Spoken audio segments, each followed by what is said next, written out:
दिन। अब आते हैं बजाज हाउसिंग रीसेंट लिस्टिंग, पहला Q2 update company publicly share कर रही है अपनी लिस्टिंग के बाद जो कमेंट्री आ रही है। तो एसेट्स अंडर मैनेजमेंट में 26% का इजाफा देखने को मिला है। ये इनफैक्ट बढ़कर आंकड़ा आया है 1 लाख करोड़ के ऊपर।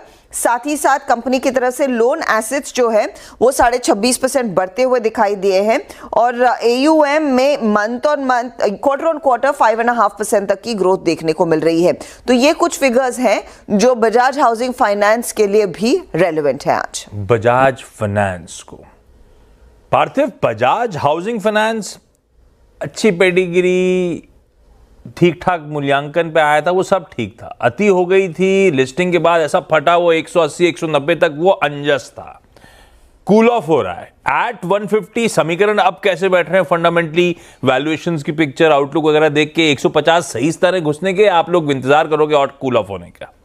देखिए फंडामेंटली तो ऐसा पॉसिबल नहीं रहेगा कि ये स्टॉक आपको बहुत ही चीप मिलेगा एज कम्पेयर टू दूसरे जो HFC पीयर्स है, बिकॉज इनकी quality, pedigree in terms of average ticket size of loans, जो लीजिंग की लोन्स करते हैं, वो सब business model he I think बहुत ही बेहतरीन है। क्रेडिट कॉस्ट भी इंडस्ट्री में सबसे लोएस्ट है, नो डाउट। काफी लोग इसे LIC हाउसिंग फाइनेंस से कंपेयर करते हैं, लेकिन हमें ऐसा लग रहा है कि बजाज फाइनेंस ऑलवेज एक हेवी प्रीमियम पे कोट होगा। रिसेंटली जो करेक्शन है उसके बाद भी no doubt I think valuations बहुत ही एलिवेटेड है, लेकिन आई थिंक जिसको IPO में लॉट नहीं लगे और जिसको यहाँ पे पोजीशन बनानी है, हमें लग रहा है आने वाले 3 से 5 साल के लिए एक बेहतरीन स्टॉक है। ऐसा ही स्टोरी मुझे याद है बजाज फाइनेंस में जब 1 लाख करोड़ या 1.5 लाख करोड़ का मार्केट कैप था, तब प्राइस टू बुक मल्टीपल 7-8 के आसपास था, तब ये हमेशा महंगा लगता था। उसके बाद ये 3 से 4 गुना बढ़ गया है। मुझे लग रहा है कि बजाज हाउसिंग फाइनेंस भी आने वाले 5 साल में इजिली इन्वेस्टर्स की वेल्थ 3 गुनी कर सकता है, which is a substantial compounding even from here despite the elevated valuations. 25 to 27% की AUM ग्रोथ दिख रही है और कॉस्ट ऑफ फंड्स इनके आगे जाते कम होंगे, बिकॉज काफी फिक्स्ड लोन्स है और फ्लोटिंग रेट लोन्स कम है। तो मुझे लग रहा है कि इनका स्प्रेड्स भी बढ़ेगा, तो डेफिनेटली लॉन्ग टर्म के लिए Bajaj housing finance is a good stock और एंट्री पॉइंट 130 to 150 के बीच में एक्यूमुलेशन कर सकते। ओके, तो भैया बजाज हाउसिंग फाइनेंस यहां से महंगा है और महंगा ही रहेगा तो सच है पेडिग्री देखते हुए, और लॉन्ग टर्म इन्वेस्टर्स को शायद मोटा पैसा यहां से भी कमा के देगा 5 साल में 3 गुना टाइप्स।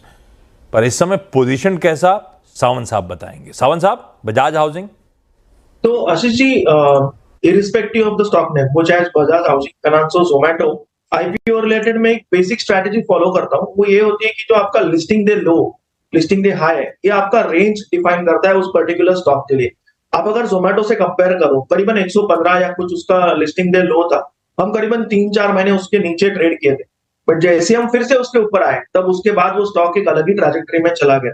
अभी अगर हम देखें तो बजाज हाउसिंग फाइनेंस का जो लिस्टिंग डे लो है करीबन 145, 146, 145, 146 के आसपास है, जिसके हम बेहद करीब है।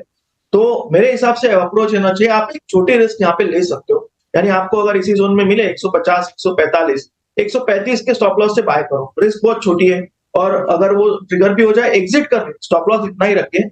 आपका अप्रोच यही होना चाहिए कि फिर से जब ये स्टॉक किसी भी वजह से 145 के ऊपर आए, तब आप इसमें फिर से निवेश कर सकते हो और एक लंबी अवधि के लिए, जैसा पार्थिव जी ने कहा, होल्ड कर सकते हो। आप ये जो लॉजिक मैंने अभी कहा, आप किसी भी IPO के लिए चेक कर लीजिए, आपको बिल्कुल ये क्लियर कट एक रेंज ब्रेकआउट नजर आएगा। IPO डे लो, IPO डे हाई, और हर जगह आपको ये लॉजिक काम करता हुआ नजर आएगा।